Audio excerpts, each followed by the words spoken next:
उसके 80वें अध्याय के अंदर क्या लिखा हुआ है वो मैं आपको बता देता हूं। उन दिनों में स्वर्गदूत यूराइल ने मुझे उत्तर दिया और कहा, हनोक, देख मैं तुझे सब कुछ दिखाता हूं और मैं तुझे सारी बातें प्रकट करता हूं ताकि तू उन्हें देख सके। इस सूर्य और चांद में और स्वर्ग के तारों के अगुवे और वे सब जो परिक्रमा करते हैं अपने व्यवहार और अपने समय और अपने प्रस्थान। पापियों के दिनों में वर्ष छोटे हो जाएंगे और उनके वंश भूमि और खेतों में आलसी हो जाएंगे और पृथ्वी की सारी चीजें बदल जाएंगी और अपने समय में प्रकट नहीं होंगी और वर्ष रुक जाएंगे और स्वर्ग उसको रोक लेगा। देखिए यहां पर कई एक सारी भविष्यवाणियां अब यूराइल स्वर्गदूत के द्वारा हनोक को प्रदान की जा रही हैं और यूराइल जो है वो यहां पर कहता है दूसरे वचन में, पापियों के दिनों में वर्ष छोटे हो जाएंगे। हनोक की पुस्तक का पहला अध्याय का अध्ययन जब हमने किया था तो हमने इस बात को देखा था कि हनोक की पुस्तक के पहले अध्याय के अंदर ही हनोक ने इस बात को बोल दिया था कि ये सारी बातें जो हनोक ने अपनी पुस्तक के अंदर दर्ज की हैं, ये सारी बातें अंत के दिनों में रहने वाले लोगों के लिए हनोक दर्ज कर रहा था। यानी जल प्रलय के पहले की जो पीढ़ी थी उसके लिए हनोक ने ये बातें नहीं लिखी थी।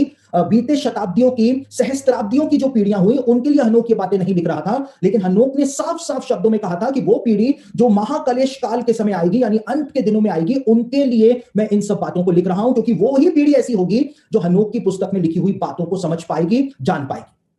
और यहां पर यूराइल जब हनोक को कहता है कि पापियों के दिनों में ऐसा होगा कि दिन छोटे हो जाएंगे, अब भविष्यवाणी यूराइल के द्वारा हनोक को दी जा रही है और हनोक ने उसको राइट डाउन किया जल प्रलय से पहले, यानी कि हजारों साल पहले हनोक ने इस बात को लिखा कि पापियों के दिनों में दिन जो हैं वो छोटे हो जाएंगे। अब आपको यह बात जानकर के हैरानी होगी कि यही भविष्यवाणी पौलुस के द्वारा भी कुरिन्थ की कलीसिया को प्रदान की गई थी। और कहां की गई थी? पहला कुरिन्थियों उसका 7 अध्याय और उसके 29वें वचन के अंदर पौलुस ने यही भविष्यवाणी कलीसिया को प्रदान करी थी। और पौलुस इस बात को कहता है कि हे मेरे भाइयों, मैं तुमको बता देना चाहता हूं कि समय कम किया गया है, समय जो है वो कम कर दिया गया है। और उससे भी ज्यादा हैरानी आपको यह बात जानकर के होगी कि यही भविष्यवाणी हमारे उद्धारकर्ता यीशु मसीह के द्वारा भी अपने शिष्यों को प्रदान की गई थी। और कहां पर प्रदान की गई थी? मत्ती रचित सुसमाचार उसका 24 अध्याय और उसके 22वें वचन के अंदर यीशु ने यह भविष्यवाणी अपने शिष्यों को प्रदान करी थी। और यीशु ने वहां पर क्या कहा था, हम उस वचन को एक बार पढ़ लेते हैं।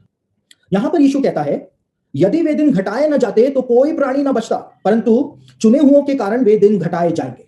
यीशु ने कहा कि अंत के दिनों में परमेश्वर दिनों को घटा देगा और चुने हुओं के कारण परमेश्वर अंत के दिनों को, या जो दिन होंगे उनको घटा देगा।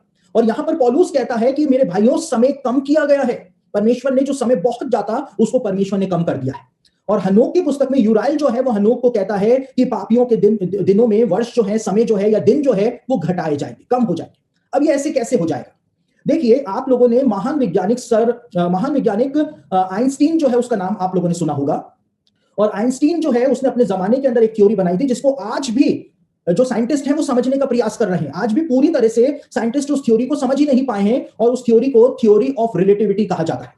और थ्योरी ऑफ रिलेटिविटी के अंदर आइंस्टीन जो था उसने इस बात को बताया था कि अगर इंसान समय के साथ दौड़ना शुरू कर दे, समय के साथ रेस लगाना शुरू कर दे, तो समय इंसान को पीछे करने की करेगा और इंसान समय को पीछे करने की करेगा। और इस कश्मकश के अंदर दिन जो है वो बहुत तेजी से बीतने शुरू हो जाएंगे, बहुत तेजी से चलने शुरू हो जाएंगे। और आइंस्टीन ने ये थ्योरी ऑफ रिलेटिविटी जो दी थी उसको आज हम अपने व्यक्तिगत जीवन के अंदर भी पूरा होता हुआ देख रहे हैं। कैसे देख रहे हैं? आज हम समय के साथ दौड़ लगा रहे हैं।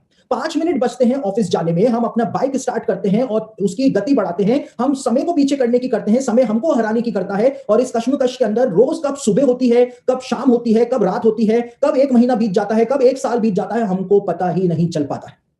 अभी तो हमने लॉकडाउन के समय गुड फ्राइडे और ईस्टर मनाया था, अभी तो। और अभी आप देखिए हम वापस से गुड फ्राइडे और ईस्टर मना रहे हैं। कब 1 साल बीत गया, घर में बंद हुए, हमको पता ही नहीं चला।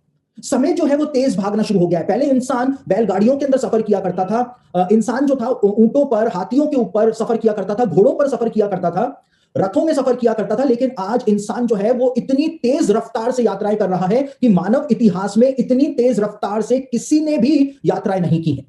यहां तक कि दाऊद और सुलेमान ने भी कभी इतनी तेज रफ्तार से यात्राएं नहीं की हैं जिस प्रकार से हम कर रहे हैं। हम एरोप्लेन के अंदर यात्राएं कर रहे हैं, हम कार के अंदर यात्राएं कर रहे हैं, बस के अंदर यात्राएं कर रहे हैं। ट्रांसपोर्टेशन के माध्यम जो हैं वो इतने ज्यादा आज बढ़ गए हैं कि आज हम इतनी तेज रफ्तार से यात्राएं कर रहे हैं। और क्योंकि हम समय के साथ भाग रहे हैं, दिन जो हैं वो छोटे होते चले जा रहे हैं और वो अंत जो बहुत दूर खड़ा हुआ था, हम उस अंत के कगार के ऊपर आकर के खड़े हो गए। यानी कि जो बात पौलुस ने बोली थी कि समय कम किया गया है, यीशु ने कहा था परमेश्वर समय को कम कर देगा, दिनों को घटा देगा। हनोक ने भी इसी बात को लिखा है, जो यूराइल ने उसको बताई थी, वो बात जो है वो आज हमारे समय में पूरी हो रही है। कब दिन निकलते हैं, कब साल निकलते हैं, कब महीने निकलते हैं, हमको पता नहीं चल पा रहा, क्योंकि दिन जो है उन्होंने तेजी से चलना शुरू कर दिया है। आइंस्टीन की थ्योरी जो है वो वास्तव में प्रैक्टिकल रूप में हमको पूरी होती हुई दिखाई दे रही।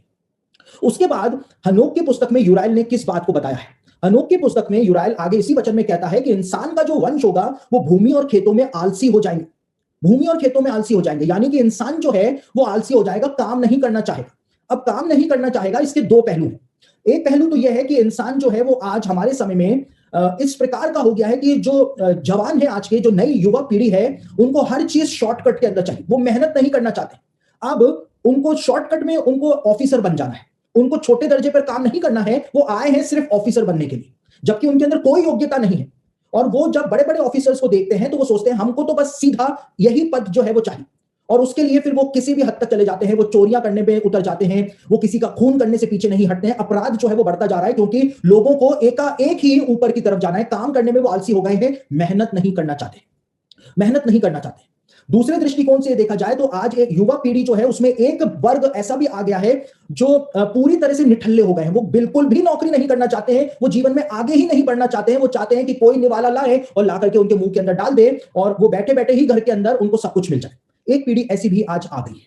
तो इस बात के दो पहलू हैं, और जो बात यूराइल ने हनोक को बताई थी, बिल्कुल वैसा का वैसा हमको आज की पीढ़ी में देखने को मिल रहा है, पूरी दुनिया में देखने को मिल रहा है। उसके बाद हनोक को यूराइल एक और भविष्यवाणी देता है कि अंत के दिनों में क्या होगा। इसी दूसरे वचन में वो कहता है, और पृथ्वी की सारी चीजें बदल जाएंगी और अपने समय में प्रकट नहीं होंगी, और वर्षा रुक जाएगी और स्वर्ग उसे रोक लेगा। यहां पर इस बात को यूराइल ने बताया था कि अंत के दिनों में सब चीजें जो हैं वो बदल जाएंगी, हर चीज रुक जाएगी, वर्षा रुक जाएगी, स्वर्ग जो है वर्षा को रोक लेगा। और आज आप देखिए हर चीज जो है वो बदल गई है। सर्दी के समय में गर्मी आ जाती है, बारिश आ जाती है, बेमौसम बारिश आ जाती है। मानसून के समय में मानसून नहीं आता है, रेगिस्तान में बाढ़ आ रही है, एंटार्क्टिका की बर्फ पिघल रही है, ओजोन की लेयर फट चुकी है। हर चीज जो है वो अस्त व्यस्त हो रही है। पर्यावरण का चक्र जो है वो गड़बड़ा रहा है। वर्षा पर्याप्त नहीं हो रही है, डैम सूख रहे हैं, पानी की किल्लत हो रही है। और ये सब बातें जो थी वो हनोक को यूराइल के द्वारा पहले ही बता दी गई थी। उसके बाद आगे की भविष्यवाणी के अंदर यूराइल क्या कहता है? तीसरे वचन में ये वचन जो है आप इसको बहुत ध्यान से सुनिएगा, देखिएगा, क्योंकि यहां पर एक बहुत महत्वपूर्ण बात बताई हुई है। आपके सामने एक बहुत बड़ा खुलासा हनोक करने जा रहा है अंत के दिनों का। उन दिनों में पृथ्वी के फल सुस्त हो जाएंगे, पृथ्वी के फल जो है वो सुस्त हो जाएंगे और अपने समय में उत्पन्न नहीं होंगे, और पेड़ों के फल अपने समय में रुक जाएंगे। देखिए यहां पर एक बहुत महत्वपूर्ण बात बताई हुई है। यहां पे हनोक कहता है, यूराइल ने हनोक को कहा, हनोक ने राइट डाउन किया कि अंत के दिनों में, पापियों के दिनों में पृथ्वी के जो फल हैं वो सुस्त हो जाएंगे और अपने समय में उत्पन्न नहीं होंगे। पहले नजरिए से देखने पर यह वचन जो है, हम यहां पर इसको देख सकते हैं कि पृथ्वी पर जो